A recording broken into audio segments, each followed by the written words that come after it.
No matter if points are gained or points are lost, there will be much to discuss. For analysis regarding tonight's Winnipeg Jets game, here are Dave Manouk, Ezra Ginsburg, and your host, Drew Mindell. The Illegal Curve post-game show starts now. Good evening, Winnipeg. Good evening, Manitoba. For all those joining us live on our YouTube channel and all of our social media platforms, we say good evening, universe, and welcome to the Illegal Curve post-game show.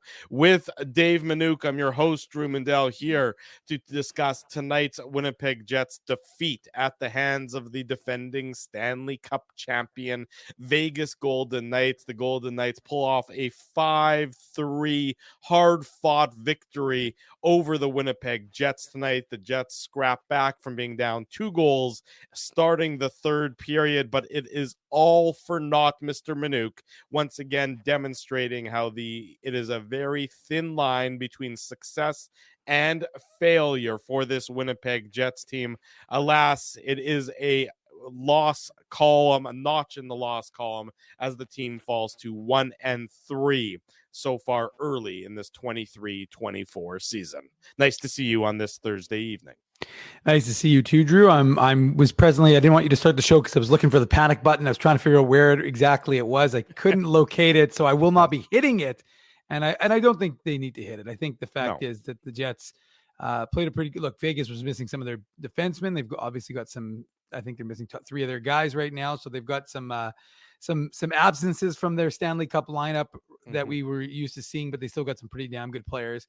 And I thought the Jets played pretty well with them for the most part throughout the course of this game, which of course we'll get into. But I understand that people are saying it's not about moral victories at this point, and you want to see the Jets kind of come together. But remember, this Jets team was firing on all cylinders, and then pooped the bed come January, February, and barely made the playoffs. So perhaps if they're working those gremlins out right now, they may have it they might be in a better position to not be trying to make up the ground that they did when they lost it come January, February, March. So again, like I said, I'm not going to write it off and say there were a lot of mistakes in this game. We're going to get into them. But I think that they played pretty well against a team. Remember, like, people have to remember, Vegas came in 4-0. They were undefeated. They hadn't lost a game. Their goal differential was 10. They are a pretty damn good hockey team. And Logan Thompson was a big reason why Vegas won this hockey game. So you've got to give that team credit. I mean, it's not as if the Jets were playing the worst team in the NHL and they didn't show up. So let's keep it in perspective before everybody loses their minds. Yeah, I would agree with that. I mean, look, the defeat is disheartening, and I understand that. And falling to 1-3 on the season is not where you want to be, and I understand that as well. And I understand that people are upset with it. But I thought this Jets team showed a pretty good level of heart, particularly in that third period, coming out the way that they did. Down 3-1 to start the third period. I'd be a lot more concerned right now if the Jets team had just rolled over, but they didn't. They had a very, very strong third period by and large, especially the first 10 minutes of that period, and they fought all the way back. And I think that's a good sign. Had this ended up being another 5-1 game or a 4-1 game and the Jets had been lethargic in the third period, then I would have said, okay, something might be rotten here. Something might be of concern, but they didn't. And yes, I mean these are moral victories and these are silver linings. And ultimately, it doesn't matter until you end up putting some points on the board. And as we see it on the board right there already, it says Brad Gerbison. He's saying, I've had enough moral victories for one season. And I totally understand that perspective. I get where Brad is coming from, but I thought the Jets played a pretty decent game. And they, it's almost a good benchmark for them to understand that, the Jets, to beat a team like the Vegas Golden Knights, can't just be pretty decent. The Golden Knights are a head taller, a head better than the Winnipeg Jets. And so this is a good reminder for the Jets and can be used as maybe a lesson and a building block as to how they need to play against the upper echelon of the NHL, because they're not there. They can't rest on any laurels. They can't think that they are at that level, because they're not. The Vegas Golden Knights are still the defending Stanley Cup champion until anyone takes the crown from them. And right now, nobody is taking the crown from them. They're rolling to start the year, undefeated to start the season, 5-0. But from the Jets' perspective, particularly in the third period, and really overall for a lot of the game, the Jets were in the fight, and they were competitive, and that, I think, is a little bit of solace that can be taken out of tonight's contest. Now, that solace isn't something that they can rest their laurels on, and isn't something that is going to be unlimited. They have to find a way to get points and to get a victory, and that means going into Edmonton on Saturday night, which we'll talk about in length on Saturday morning's Illegal Curve Hockey Show, and finding a way to get 2 points in Edmonton, or finding a way at least to get 1 point when they head back out on the road in Edmonton. Because 1-4, this league doesn't allow you any time to. By the way, the Oilers also lost tonight 4-1 to the Flyers, so I think they're 1-3 to start their season. They haven't been playing very well either. So you have two teams that really are, the Oilers, who have cup aspirations, have really struggled to start the year. We all remember what happened last Wednesday when they got absolutely shellacked at home by the Canucks. So they're struggling, and you have a Jets team that is still trying to, I'd say, find their legs underneath them. But for the most part, if you went, through the first, 4 games that the Jets have played this year, the only one that you're really, really concerned about is the one against LA. That's the one that's been the most atrocious stinker, most horrendous game, oh man, there are problems associated with this team. Right. Lots of warts still on this Jets team. Don't get me wrong. I'm not sugarcoating that. They give up too many goals. The special teams haven't been good enough. The penalty kill was lousy again tonight. But they've been showing some decent fight that I think is an important sign for a team as they're trying to sort of get their sea legs under them to start the year. Yeah, I don't think there's any question about it. And again, like I said, we saw the Jets get off to a hot start last season, and it didn't help them in, like I said, January, March, and April. And folks are gonna jump on this team and talk about the defense, and I think they're right to do so. I mean, Logan Stanley, I just thought the defense, I'm not even just going to highlight Logan Stanley, because I think there were a number of players who just were not able to get the puck quickly to, I mean, can you imagine Ville Heinola? They're like, get well soon. We want you to get well, because it was so slow. And the pucks were so many pucks. To be honest with you, it felt like I was watching AHL hockey, because the pucks were behind. Nothing was leading. Everybody was stopping, but all the momentum in the game was stopping because the defensemen were not getting the passes up to the forwards in the manner in which you're used to seeing. So as a result, a lot of the momentum for the Jets in the first 2 periods specifically, obviously they got rolling in that third when they're down to Vegas, and they know they need to take it to them. And that's where you saw, obviously, the Jets really start to pour it on and play a little bit more crisply. But yeah, I mean, there's no question about it that a guy like Declan Chisholm, who can make a hell of a good first pass, it could be a good asset, a good guy to bring into the lineup in terms of his skating is probably the best of all the defensemen, with the exception maybe Josh Morrissey. Yeah. So, I mean, you've got a guy who can skate, who can make a good pass. His defense has improved this year. To me, he's a guy who maybe you want to give a shot to, because, again, there were a lot of mistakes made by this defensive core, and I thought Logan Stanley made a number of mistakes throughout the course of this game. Again, it's first game of the year, right? But and I'm not blaming this game in the loss on Logan Stanley, because it certainly was not.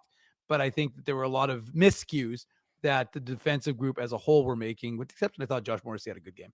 Yeah, look, Josh Morrissey was, I thought, his generally his consistent self. But as we get into some, you're right. Logan Stanley, I thought, got better as the game went on. But when he was struggling earlier in the game, it was glaring, and it was more than just a little bit noticeable. His mistakes were significant. I'm a little surprised that he got the call over Declan Chisholm. I'm not surprised that Nate Schmidt was made a healthy scratch. We talked about that after Tuesday's game against the Los Angeles Kings. He just hasn't done enough as of late, despite his salary, to warrant a spot in the lineup.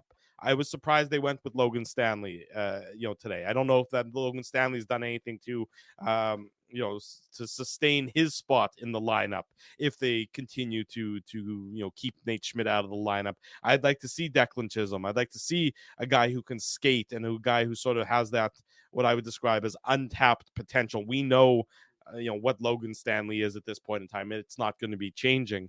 But not to say that was the problem with the Jets. Look, I thought Vegas, like they always are, they are opportunistic. They get what? They got 2 power play goals, take away the empty netter. That's 2 power play goals, are a significant difference in this game. And I know the Jets got 1, but it's all about the timing and everything else. And the Jets needed to find a way to get that penalty kill late in the third period. And instead, it ends up being the game-winning goal for Vegas, and then the Jets lose in regulation after scratching and clawing all the way back into this one. So lots to talk about. Why don't we get into it? We do it on each and every edition of the Illegal Curve post-game show. It's time for the Betway game recap. The Betway game recap.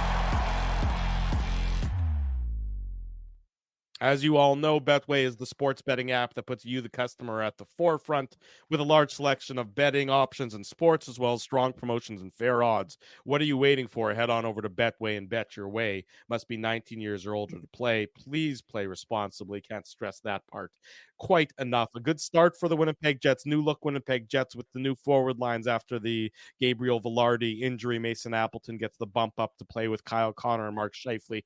Talk about that, of course, throughout this post-game show as well. The Jets by the Alex Iafallo, of course, is the one who gets the Jets on the board at the 1 minute and 30-second mark of the first period. Can't ask for a better start for the Winnipeg Jets on this one. Assist to Josh Morrissey, assist to Nino Niederreiter, and it's a very smart play by Josh Morrissey. And of course, we wouldn't expect anything different from him. He shoots it for Logan Thompson's far pad, and as a result, there is the rebound because Morrissey is able to see Iafallo charging hard towards the net, and he tees it up for Iafallo by virtue of how he placed the shot purposely, and Iafallo makes no mistake depositing it past Logan Thompson and giving the Jets the early 1-0 lead, Dave. Yeah, and Alex Iafallo, nothing but a good time. A little poison for his goal song. I'm not going to complain. I knew you were an EDM guy. I didn't realize you were an 80s glam rock guy as well. I am. I'm a little bit of both. The 80s was, I was a big Poison fan back in the day. Yeah. So may have had a few air bands back at Centennial School. Shout out Centennial. But the fact is that I was always a big fan of the Poison. Not really Motley Crue as much, but Poison was a. I didn't love heavy metal or that sort of thing, but Poison was always a good one. So I'm a big fan of Alex Iafallo's goal song, and I'm a big fan of this play. I like the way Alex Iafallo plays his game in general, goes to the net. That's someone that you need on this Jets club, someone who's willing to go hard to the net, and that's exactly what he does. Stick on the ice, and he gets a chance to deposit that. And you're right, Drew. That's a great play by Josh Morris. He's not trying to score there. He's just trying to create a rebound. That's exactly what he does. And of course, it's exactly the start the crowd needed, because there was a lot of, there's a lot of angst right now amongst the Jets nation. And I think that the quick start, I think, what was it, 2 minutes and something into the game. So, or maybe even less, actually. 90 seconds, minute and a half. Minute 30. So, yeah. I mean, I think that's exactly the kind of start the Jets wanted to see from their hockey club, and it's the kind of start they got. So it was a good play by Alex Iafallo to finish off that really nice, smart shot by Josh Morrissey.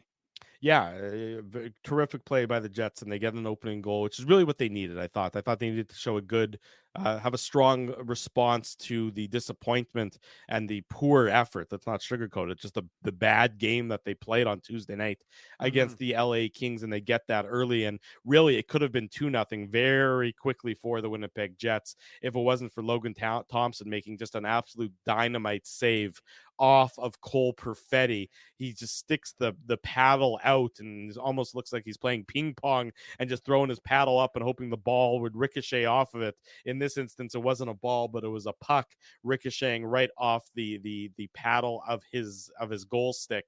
Otherwise, it would have been, and really probably should have been, 2-0 for the Winnipeg Jets, Dave. Yeah, very similar to what we had just seen with Iafallo being able to deposit that puck up and over, and Cole Perfetti, the winger Cole Perfetti, not the center Cole Perfetti, the winger Cole Perfetti was not able to elevate that puck, and as a result, you're right, that didn't really, because that would have the crowd would have really gone into it. You know what I mean? Like you have a 1-0 lead is good, but if you could really get them going early, that would have been significant, I think. And they don't. And Logan Thompson, you have to give him credit. I thought he was excellent throughout the course of the game, especially obviously in that third period. He was really good for Vegas while they were being outshot like 11-0. But the fact of the matter is he made a number of really critical saves to keep his team in that hockey game in the first period.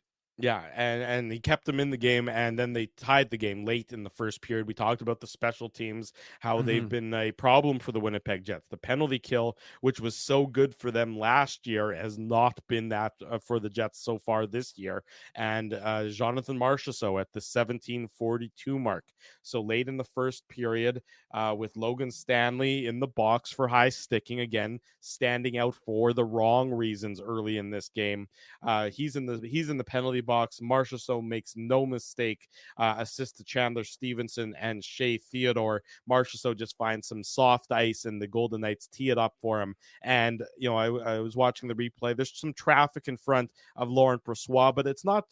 The traffic is not really, I don't think, impacting his view of this. I think he can see this cleanly. It's just a better shot, and Marchessault is obviously, we know how tremendous of a hockey player he is over all these years since he got to Vegas and since the Golden Knights came to fruition, and he absolutely wires it past Laurent Brossoit to tie the game up at 1.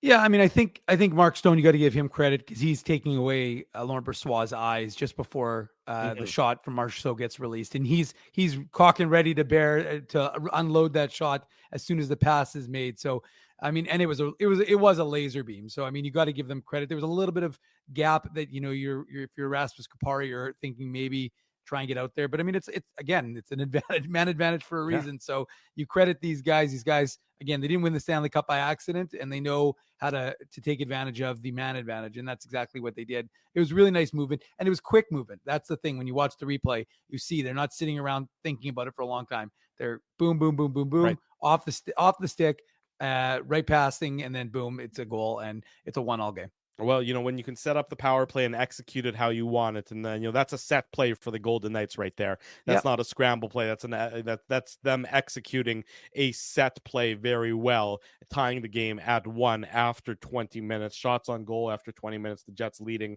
by a 12-10 margin, and the Jets, Golden Knights had the bulk of the possession in the first period, just a little bit over 61.5% of the possession in the opening 20 minutes of tonight's contest. Second period begins much like the first period did, with an early goal. This one for the Vegas Golden Knights, Brett Howden getting his first of the season assist to Mark Stone. So a made in Manitoba connection on this one. But you do also have to give a bit of an assist to Dylan DeMello, who just, again, was sloppy, just a bit of a comedy of errors, just bumbling, stumbling, rumbling, and it ends up behind Laurent Brossoit to give the Golden Knights a 2-1 lead. And just, again, the margin for error when you're playing a team like Vegas is so thin. Yeah, we started this post game talking about that. There's just, when you can't afford to make very many mistakes against this Golden Knights team, who are so good at capitalizing on those errors and are so good at quickly transitioning.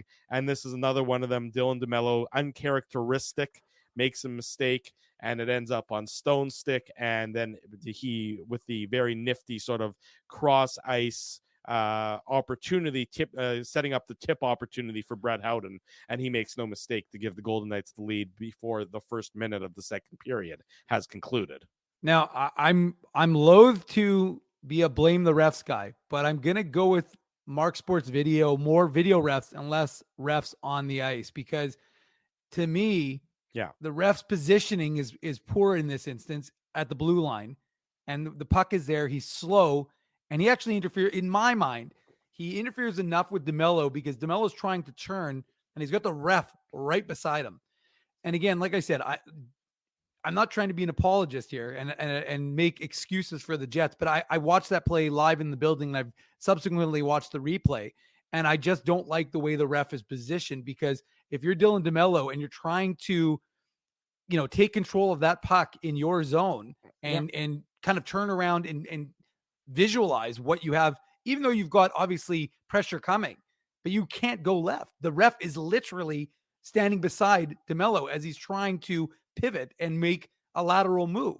So he's got nowhere to go on this play, really, and the boards are to his right. So obviously he could have pushed the puck up quickly, but there wasn't. And again, you credit Vegas for the quick attack. I think it was Mark Stone who pressured him. But again, like I said, to me, and I want to qualify it, I'm not trying to be an apologist for the Jets because I think it was a breakdown, but I don't like the positioning of the refs or the ref in this instance because I just thought he blocked DeMello's move left and really just kind of made him kind of reduced his area and space. And so, look, it's not a great play by number 2, and it's not something that you don't often see. But like I said, to me, it's a bit of a mistake by the officiating crew by being there. And I think he coughs it up. Josh Morrissey's stuck in the middle. And like you said, Drew, it's a made in Manitoba connection, pretty easy and not much Laurent Brossoit can do because Brent Howden, all he has to do is tap it home. And he did that, and it was 2-1 for the Vegas Golden Knights at that point in time. They make it 3-1 a little bit later in the third period. The Jets are caught on the ice. It's too long of a shift. Yeah. They get a little bit sloppy. Scheifele is just trapped on the ice. It's too long. He missed an opportunity to get off earlier. And the Golden Knights, you could just feel it coming. You could just see the Jets were struggling to find themselves in their own zone, and Vegas, were shark, and there was blood in the water. And it's Alec Martinez playing his first game of the season, and he gets his first goal of the season, assist to Wild Bill Carlson, and Cotter also getting his second point of the season. And it's 3-1 for Vegas, and that's how the second period ended. Pardon me. No, it did not. I'm getting ahead of myself. I apologize. I'm like, whoa, I guess Cole Perfetti's goal doesn't count to Drew. No, it does. I was getting ahead of myself. But it's 3-1 here. And this, again, the Jets just are, again, sloppy is how I would do it. They've been very diligent so far this season, I think, in making sure their shifts were the right length of time, that they were not they were not too long on the ice, that they were not getting caught up in trying to be playing hero hockey. If you'll use that, you'll use that expression. In this case, I mean, look, I don't think any of these instances are malicious. I don't think these are, these are selfish plays per se, but they just get caught a little bit too cute. And against a team like Vegas, they're going to end up, it's going to end up costing you. And it did here with Martinez making it 3-1. Yeah, I mean, and not only that, you throw off the momentum for your team. I mean, that's the problem. There's chaos reigning, and on this play, Neil Pionk has a chance to get that puck out of the Jets zone. He doesn't. He's overpowered by I can't remember which Vegas forward overpowered Pionk on the play, but was it Haig? Maybe I think it might have been Haig, but I'm not entirely. Or no, it wasn't Haig. It was it Carlson? No, it was along the wall. It was just in front. It was 43, whoever 43 is. I can't remember. 43 is that's Cotter, Paul Cotter. Oh, it was Cotter. Okay. Yeah. So Cotter overpowers Neil Pionk, and he has a chance. It's 50-50 puck at that point, and they can't get it out. And then, of course, they keep the puck in the Jets zone. And yeah, Drew, you're right. It's just one of those instances. And we were watching it up in the press box, and you're watching the play develop, and you're like, these guys have been on for a long time, way too long, and you're throwing everything off, right? They were throwing off the subsequent shifts, and so, like I said, guys are standing around. It was chaos, which is a word synonymous with the Jets' defense a little bit this year. So I thought Brendan Dillon had his man, but yeah, you're right. There's a breakdown by the Jets, and it finds the back of the net, and then you're thinking, there go the pretzels, because even though they've played a fairly good game and a fairly even game. Now if you're a Winnipeg Jet or a Winnipeg Jets fan, your team is down 3-1. Yeah, and then this in showing some heart, and we talked about the example of them showing some heart. They showed some heart in bouncing back real quick from that one, because that definitely could have been a deflating goal. Very much could have gone away from them as it did on Tuesday night against the LA Kings. But the Jets come back 23 seconds later. It's probably one of the nicest goals of the season. It's Cole Perfetti getting his first assist to Nemesnikov and Nikolai Ehlers, and it's an absolutely beautiful passing play. Ehlers with the gets the puck sort of right up around the Jets defensive blue line. An uncharacteristic turnover by Mark Stone, and Ehlers with a clean zone entry, and he finds Nemesnikov, and Nemesnikov with an absolutely nifty pass to Cole Perfetti. And if we know how good Cole Perfetti is in those in tight situations, and he makes a great move on Logan Thompson and slides it into the empty net. So a very nifty passing play, a very nice passing play from that Winnipeg Jets line, a line that was actually very good tonight, had 64% of the possession, Ehlers, Nemesnikov, and Perfetti did. So really a very good showing by that line, particularly on that play, which cut the lead from 3-1 to 3-2 with 4 minutes to go in the second period. Yeah, and most importantly, it gives Perfetti a good feeling, and it gives him some confidence, because you knew that, I mean, regardless of what Rick Bowness told us today in the Matt Frost Media Center about how, because he was asked by, I believe Scott Billick asked him about how he had that conversation with Perfetti about moving him from center to wing. And his response was, well, he's played a lot more wing than he has center, which doesn't really answer the question, because the whole idea is like, how does a kid take that? The idea that you're going to make him the second line center. We talked about it. We spent the whole summer talking about the Jets' second line center, which apparently is now Vlad Nemesnikov. But the fact is, for a kid who was probably like feeling a little snake bit after that, like you talked about, Drew, that glorious chance in the first period, he finishes it off, and it's a beautiful goal. And it's not just like, again, a goal is a goal and they all go in, but that's a goal that can give a player confidence because it's a skill goal. He shows off his hands, he makes a nice play, gets that puck, and he makes no mistake. And that's one of the things that you come to expect from Cole Perfetti. We saw it, whether he was in the OHL, the AHL, and now the NHL. So that's what the Jets need him to do, is put the puck in the back of the net and provide some additional scoring, because it can't obviously just be from Mark Scheifele in the top line. You need additional secondary and additional scoring from the third and fourth line, obviously. So I think it's one of those situations where, and it was important, again, it was a momentum builder for Winnipeg, because rather than having to try and gain back 2 goals in that third period, you're now just 1, and you struck back quickly. So it's a positive from a Jets perspective, and it's a positive for getting that line going, because that line is important. I mean, look, regardless of whether Nemesnikov is the second line center or Cole Perfetti is, or whomever is, you need Nikolai Ehlers engaged. You need Cole Perfetti scoring points, and you need Vlad Nemesnikov to produce. I mean, that's you need that line to succeed. It's just that simple. Yeah, I mean, look, the first line is the first line, and they're going to have success. But the fact of the matter is, you need that second line to produce. You can't just be, although it looks like Alex Iafallo, like I jokingly said on Twitter, is going to be on pace for a 60-goal season this year, even though his career high was 17. But the fact of the matter is that and Joe from Winnipeg is very happy, because it was an all-Italian goal scoring group for the Winnipeg Jets. But the fact of the matter is that you needed Cole Perfetti to get going, and that's a big one for him, and it was a big one for the team at that point of the game. And so the 3-2 for the Golden Knights after 40 minutes. And the Jets came out as gangbusters in that third period. They really did take it to the Vegas Golden Knights for the vast majority of the first 10 minutes of that period.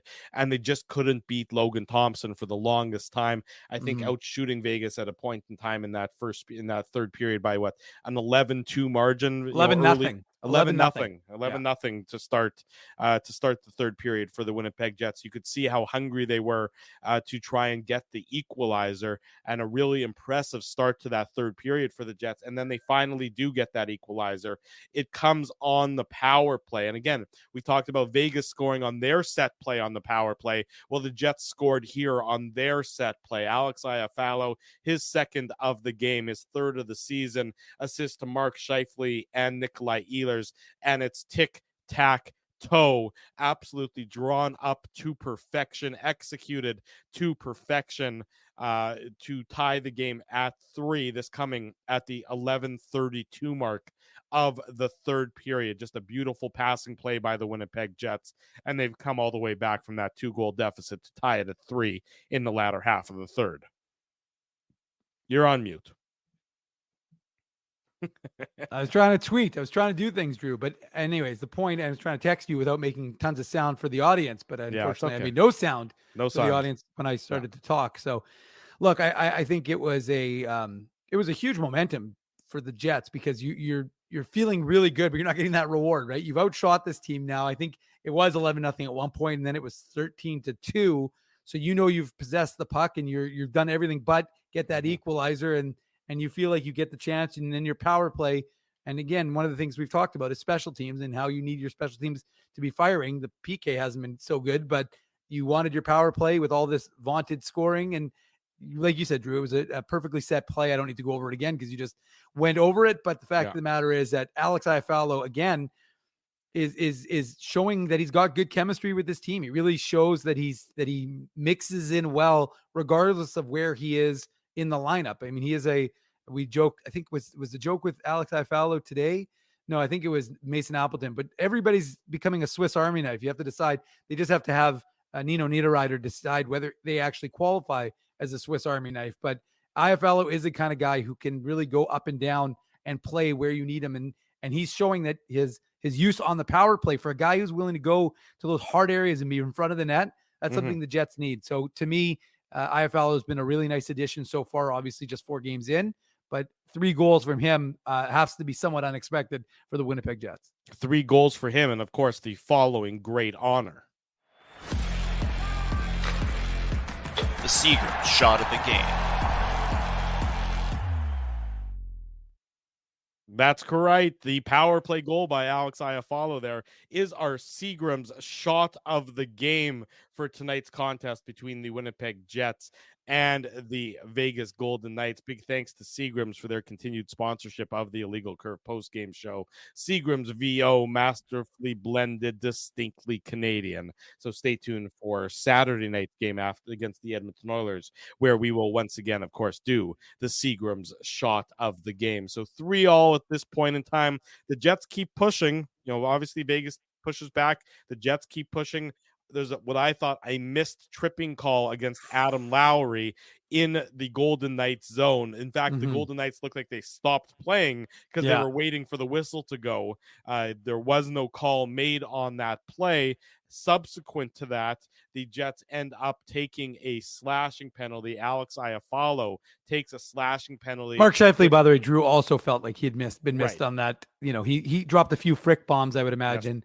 When he behind the net, because again, that was another instance where the Jets were pressuring Vegas hard, and you kind of thought, okay, they're gonna give the Jets that call, and they don't, and you're like, okay, well, I guess not. But yeah, you're right. The fans were a little irate, expecting some sort of call in the Jets' favor at that point. Yeah, instead, the next call goes against the Jets. It goes with Iafallo taking a slashing penalty on a Golden Knights really good opportunity. He probably had to take the slashing penalty because it was very close to otherwise being not a power play goal, but just an even strength goal for the Golden Knights. But he's in the penalty box, and the Golden Knights power play goes to work, and the Jets penalty kill needed to come up big, and they were unable to do so. Mason Appleton sacrifices himself and blocks a real bullet of a shot, and you can see he's hobbling and he's trying to clear the puck out of the zone, and it's not a tripping penalty in my estimation. I don't feel as though the officials missed this call. To me, Appleton is going down on his own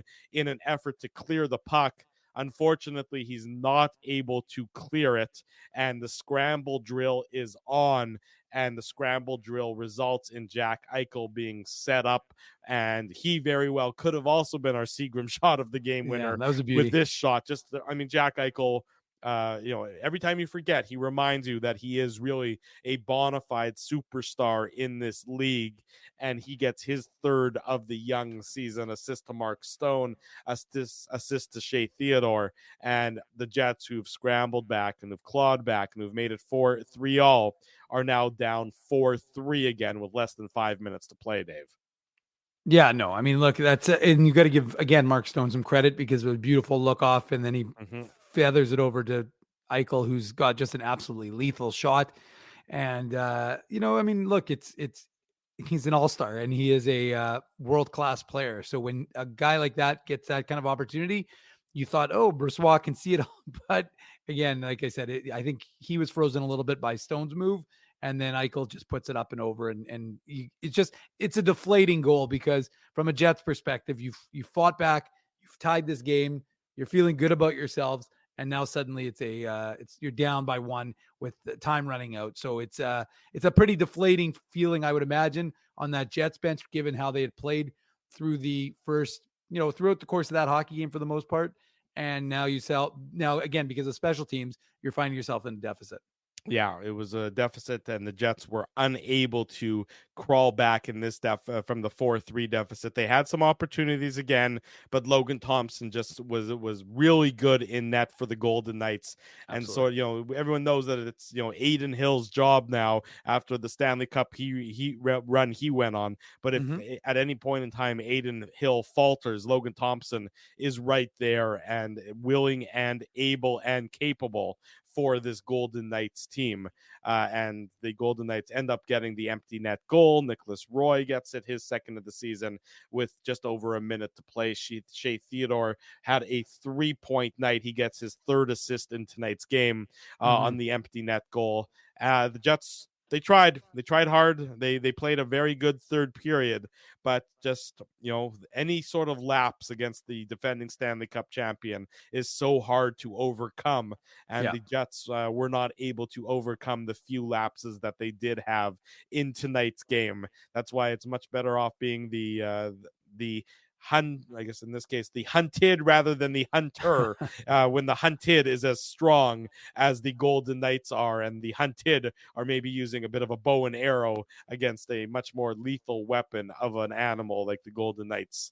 And as a result, they end up with a 5-3 victory over the Winnipeg Jets in downtown Winnipeg. The Jets end the homestand, winning 1 against the Florida Panthers and losing the last 2 earlier this week and tonight. And then they head to Edmonton on Saturday, a late night edition of the Illegal Curve post-game show. It's the doubleheader game on CBC, which means post-game is going to start right before midnight, if not a few minutes after midnight. So either late Saturday night or early Sunday morning, we'll be back here with the Illegal Curve post-game show after the Jets and the Oilers. But of course, Saturday morning, the Illegal Curve hockey show starts your game day like it does each and every Saturday. When we come back on the Illegal Curve post-game show, we're going to do our darndest to bring you the comment, Rick bonus. From everything we can tell, the technology should be working. Will it work? Well, we'll find out after these commercial messages. Drew Mandel, Dave Manouk, we're with you on this Thursday night talking about the Jets' defeat at the hands of the Vegas Golden Knights. Don't go anywhere. Much more yet to come on the Illegal Curve postgame show. Your coworkers love you because you always make them laugh. You're the life of the party with stories that have them rolling on the floor. Or maybe you're just the quiet one in the corner with the one-liners that just slay. Do you have what it takes to become Winnipeg's funniest person with a day job? Try your luck. Hit the stage at Rumors Comedy Club, and you could be walking away with $1,000 cash. Winnipeg's funniest person with a day job. Presented by Rumors. For all the details, head to rumorscomedyclub.com. So you're a pizza person, you married a wing person, but somehow your kids are salad people. You can't pick your fam, but you can pick your BP meal deal. Starting from $18.99 for takeout or delivery at bostonpizza.com. The game can change just like that. Accidents happen when you aren't protected. So now what? Getting to your injury quickly can make all the difference. Help prevent them from being game changers with Linden Market Dental Center. Bonding, crowns, bridges, and dental implants. State-of-the-art treatments are available to help you get back in the game. To learn more, visit lindenmarketdentalcenter.com. Creating smiles for life. Whoa, Ezzy, everything okay? You look stressed. Of course I'm stressed. We're moving, the house is upside down, the kids failed miserably at packing the fine china, and my life is in chaos. Chaos! Yes, that does sound like a problem. What am I going to do? Ezzy, relax. Rolly's Transfer Moving and Storage is the answer. With 60 years of experience in moving Manitobans and a track record of exemplary customer service, one call to Rolly's and your stress is gone. No job is too big or too small. Just visit Rollies.com and they will take it from there. Thanks, Dave, and thank you, Rollies Transfer Moving and Storage, online at Rollies.com. Boston Pizza harnessed Betalytics to test if the game is better at home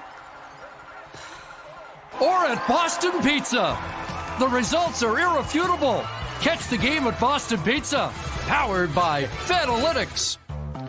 Are you dreaming of your very own backyard rink this winter, but dreading the work involved?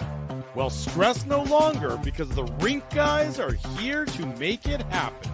The Rink Guys are Winnipeg's first outdoor skating rink installation and rink maintenance service. The Rink Guys offer free site evaluations and different rink construction options. Plus, they use a custom-sized liner to prevent any damage to your lawn. Lighting packages are also available to help illuminate your rink during those long, dark winter nights. To get your rink started today, visit therinkguys.com.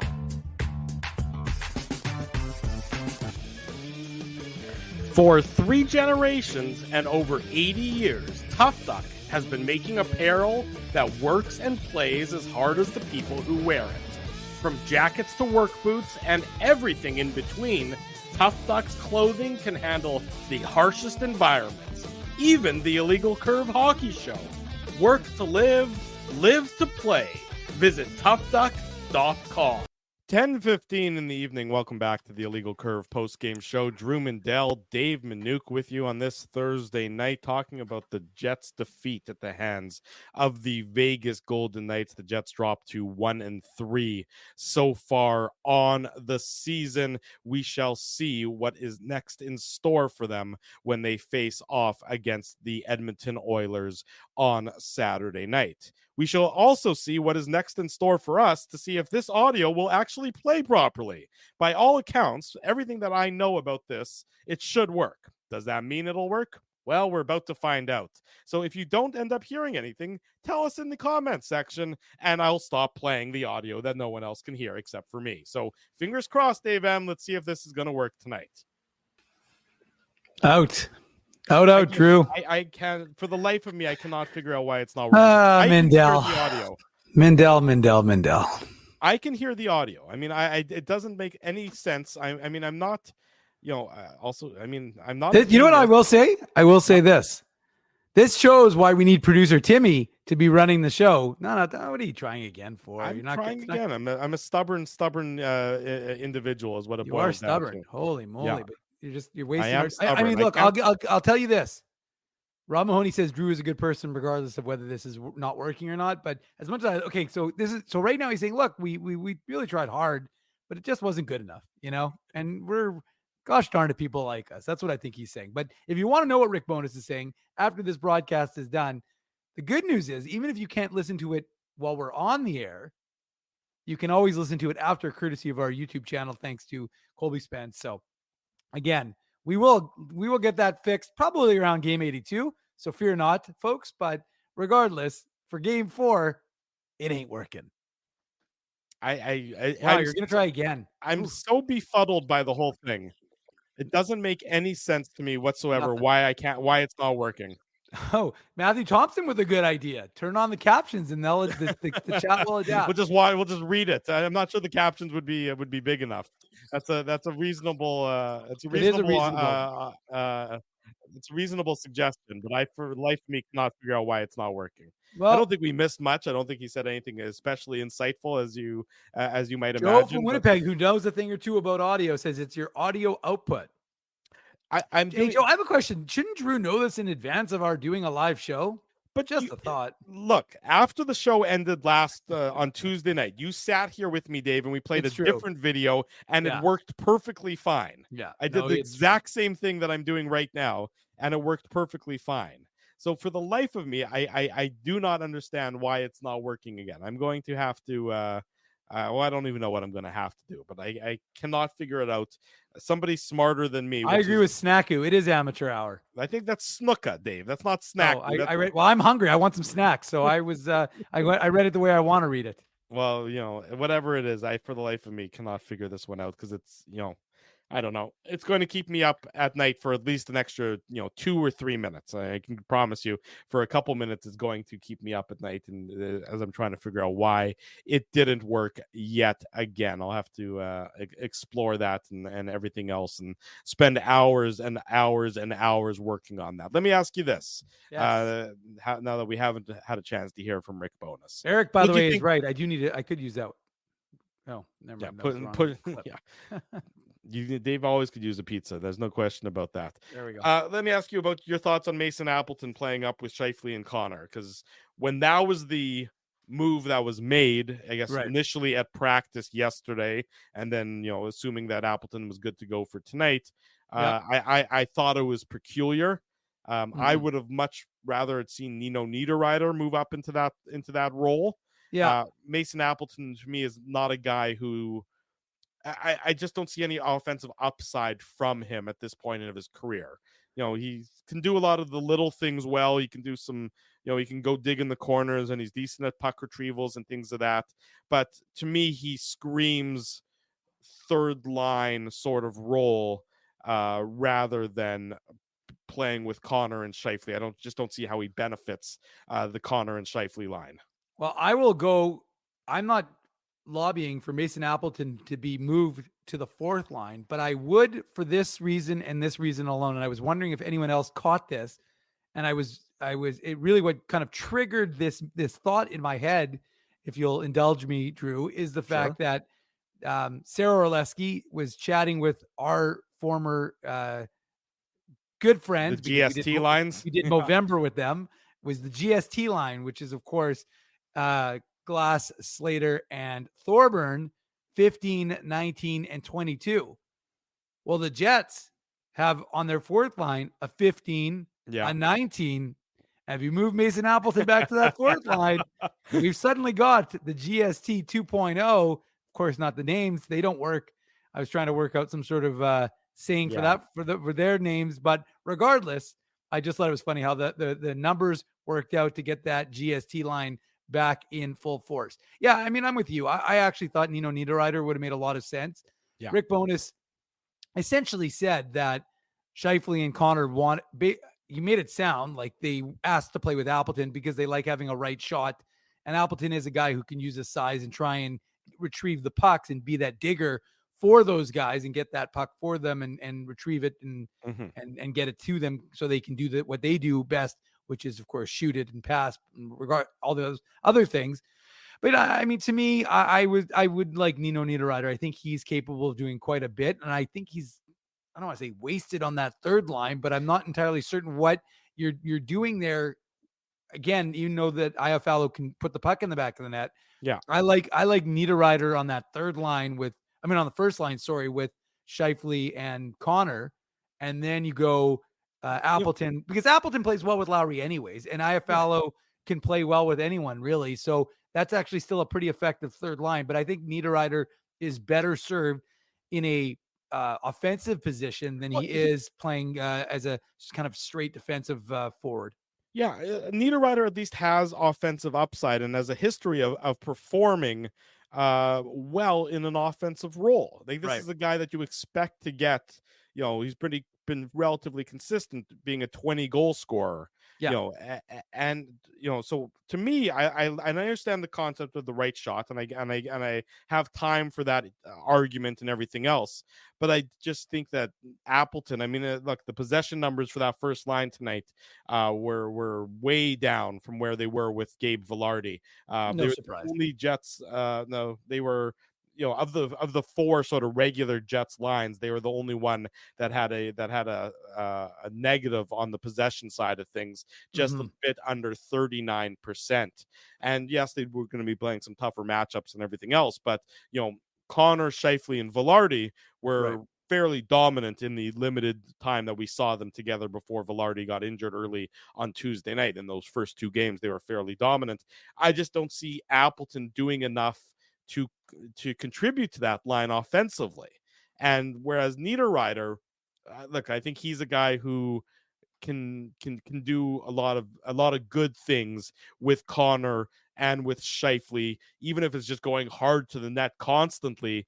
That he's going to be you're gonna have to pay more attention to him than you are Mason Appleton. He's just limited offensively. I mean, in all the years that we've watched Mason Appleton play for the Winnipeg Jets, and I'm not trying to be insulting here, but how many games has he played that he's really stood out?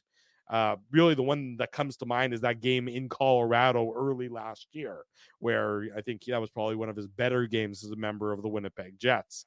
But so to me, I'd be curious to see how long that line stays together, because I think that I think they need more from a third line mate than what Mason Appleton is really bringing to the table. Yeah, I mean, look, you can talk about the right shot all you want, and that's great. But again, if you're not producing, and it's not like it's been 17 games, but the Jets are in a bit of a funk, or you've got a 1-3 record, and you have a tough game against an Edmonton team on Saturday that's going to be just as pissed off as you are, right? They are also, I believe, 1-3 on the season. So you don't really have the luxury of, waiting. And look, you didn't give Cole Perfetti a ton of time up the middle, right? After 3 really games, did not. I'm surprised they made that move as quickly as they did. Right. So you were quick to fire that one and say, okay, well, we're going to adjust the lines based on that. To me, and we'll see, the Jets are set to practice tomorrow at noon. We'll see who they're going to recall from the Moose. They haven't made that announcement yet, so we anticipate that they'll do it tomorrow morning. The Moose are on the ice at 10 o'clock a.m. at the Hockey for All Center, because they're playing the Iowa Wild, which, Drew, you might want to cue up a Minuk Moose Minute for a second, if you will. Hang on. Put on your antlers. It's time for the Minuk Moose Minute on the Illegal Curve Hockey Show.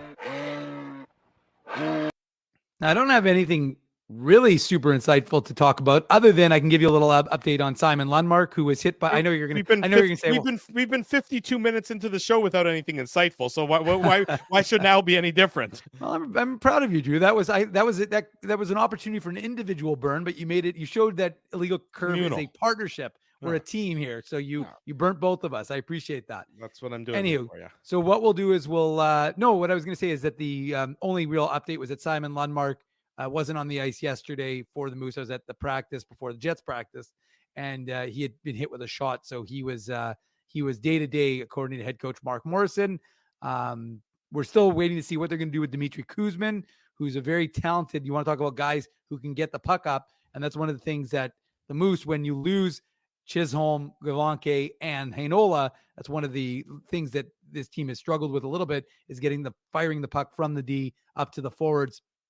But they managed to, like I said, split their series with Calgary, and they've got an upcoming series with the Iowa Wild, which we have tickets for. So there's tickets for the Friday game. There's tickets for the Saturday game. If you want to see Brad Lambert looking really good up the middle, not good enough that you're going to call him up, and I don't think he'll be the recall. I don't think Chaz Lucius will be the recall. I don't think Nikita Chibrikov will be the recall, or Danny Zhilkin, which means that are you the recall? Folks, no, I'm not. I suspect it'll either be Dominic Toninato, who was one of the guys named the alternate captain today, as was CJ Cease and Ashton Sautner from Ezzy's dad's hometown of Flin Flon. But the fact is that my suspicion is it'll be Toninato or Axel Jonsson-Fjällby. Right. I don't think it'll be Parker Ford either, but we'll see. I did talk to Parker Ford, so if you want to watch that interview, that was on our YouTube channel, so you can watch me chatting with him, and he talked about his training camp and the confidence he's feeling this year around, also the inclusivity of the Moose and how he feels more comfortable. And that is one of the benefits that we see when guys join the teams late in the season, as their college seasons are ending, or if they're coming from overseas, or junior, of course, that even if they don't even get into games, he played 13, but even if you don't get into games, you get more comfortable with the team. So somehow I turned this into a Minuk Moose Minute. I don't know how I did that, Drew, or minutes at this point. I'm not surprised in the least bit. So, but basically the way it works is if you want to go to Friday's game, send you an email. Send me an email, dave@illegalcurve.com. I was going to say slide into my DMs, but I think that Elon has removed that ability unless we've already had some sort of chit chat. I don't think you can DM anymore. You can't DM either DM, unfortunately, unless you can still send sometimes. I don't know. So if you can send me a message, send me a message on me the other day. What? The winner of maybe it was from the guy. The guy who won the. I'm just saying, I'm telling you, Drew. I'm speaking from experience because when I offered the tickets last time on Twitter and I said just send me a DM, a bunch of people were like, "We can't send you DMs." So, regardless of that, if you want to go to the game, Dave at illegalcurve.com. You can sit in the IC zone and watch all the prospects of tomorrow. Ah, well done. That was impressive. Let's wrap this up. Tough Talk hardest hitting comment for tonight's loss. Jets lose to the Vegas Golden Knights. The Tough Duck hardest hitting comment.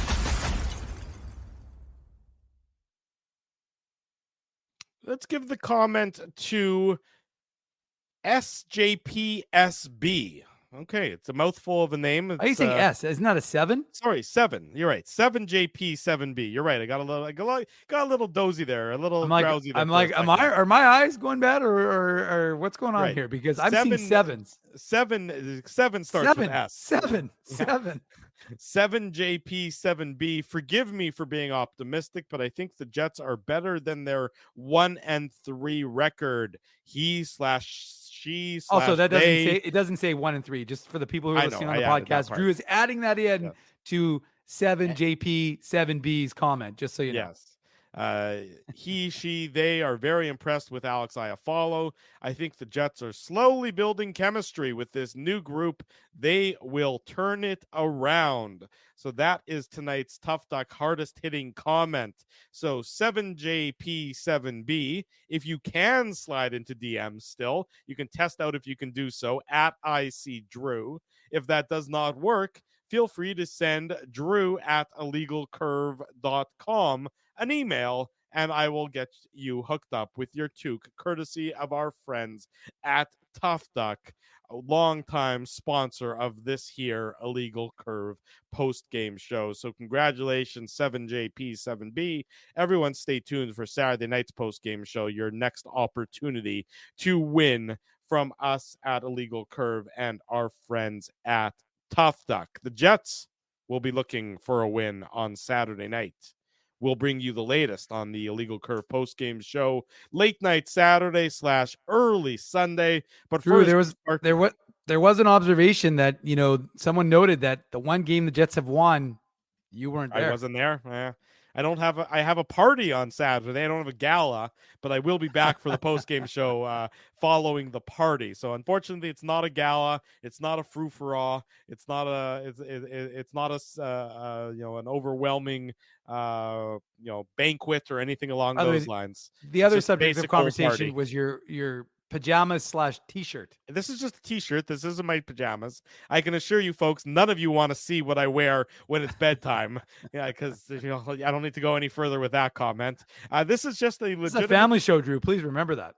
Speaking of family, hold on. Speaking of family, and hopefully the intern's sleeping because it's past her bedtime. But I will say shout out to the intern who delivered the Girl Scout cookies to my office. So, I was handing out boxes. I was the most popular guy in the office because I'm like, I can't eat all these Girl Guide cookies. Yeah. Here you go. I took some to the office as well. I got those on the weekend. Unfortunately, I didn't get an opportunity to see Bailey. She dropped them off in the mailbox, and I had the money waiting for her. I was not home. But as always, we love to support those who support us. And Bailey, of course, one of our number one supporters. So when she says, I got Girl Guide cookies, we say, how many boxes can we How many did you buy? I bought 3 boxes this time. I bought 6. Well, look at you you usurping me, but I don't have Manouk money. That's the difference. I got Mindell money. I don't have Manouk money. And Ezzy would have bought some as well, but his doctor said he's not allowed to. No, that's what happened there. Ezzy's under the weather tonight, by the way, in case anybody was asking where he is. But we did have a few folks ask. Yeah, he's under the weather. Is the scenario? Which is odd because the weather's gorgeous right now. Yeah, but he's under it.